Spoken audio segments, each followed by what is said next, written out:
Bonjour à tous et bienvenue sur The Turf. Aujourd'hui, nous allons évoquer le C5 ordre du jour de ce samedi 8 novembre 2025 qui se déroulera sur l'hippodrome de Paris-Vincennes. Ça sera la quatrième course de cette réunion, c'est le prix d'Argentan.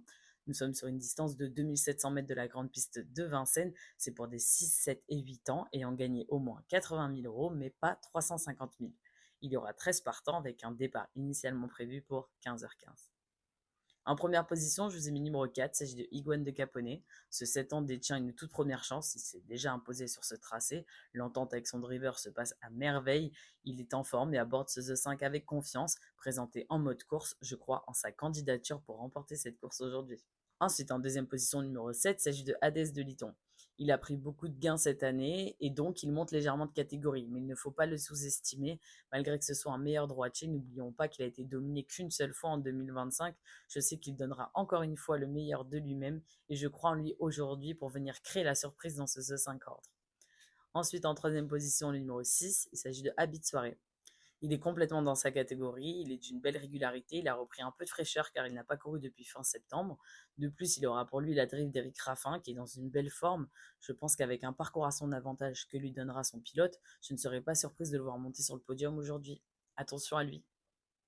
Ensuite, en quatrième position, le numéro 11, il s'agit d'Indy Dark.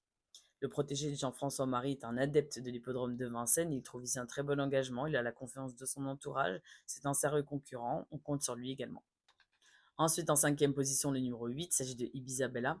Malheureuse en dernier lieu sur l'hippodrome de Borelli, il ne faut pas lui en tenir rigueur. La fois d'avant, elle marche 11,8 sur ce tracé et la fois encore d'avant, elle bat son record personnel. Il ne faut surtout pas la négliger, elle aura son mot à dire aujourd'hui, c'est certain. Ensuite, en sixième position, le numéro 12, il s'agit de Ilaya. Elle pourrait avoir retrouvé un peu de fraîcheur, elle est bien engagée et malgré sa disqualification en dernier lieu, elle avait tracé une belle ligne droite finale. Son pilote la connaît bien, elle descend légèrement de catégorie. Gardons un œil sur elle. Ensuite, notre numéro bonus en cas de non-partance, ce sera le numéro 3, il s'agit de Imberland. C'est un cheval appliqué qui devra affronter plus jeune que lui aujourd'hui.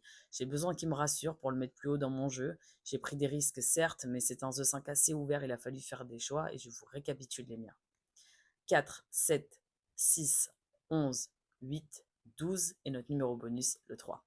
Pour les jeux simples, on part sur l'hippodrome de Marseille-Borelli, la réunion 9 dans la course 4 avec le numéro 3. Il s'agit de Hernani de Gaudrel. Bon numéro d'Arlotto-Start, engagement correct, un apprenti confirmé, podium envisagé. Ensuite, dans la course 6, le numéro 2, il s'agit de Lazan Passieux. C'est le plus riche de l'épreuve avec la drift de Théo Briand. Bon numéro d'Arlotto-Start, je pense que ça peut être une première chance. Ensuite, dans la même course, le numéro 7, Lisbeth. Malgré son numéro 7 d'Arlotto-Start, si elle reste sage, elle a les moyens de figurer sur le podium aujourd'hui. Demain, vous retrouverez Laurent Brunto pour les The5 ordre de Saint-Cloud. Quant à nous, on se retrouve le 14 novembre. N'oubliez pas de vous abonner à la chaîne The Turf en activant la cloche pour ne rien louper. N'oubliez pas aussi les mentions légales du jeu responsable qui s'afficheront sur votre écran. Et quant à moi, je n'ai plus qu'à vous souhaiter à tous bonne chance.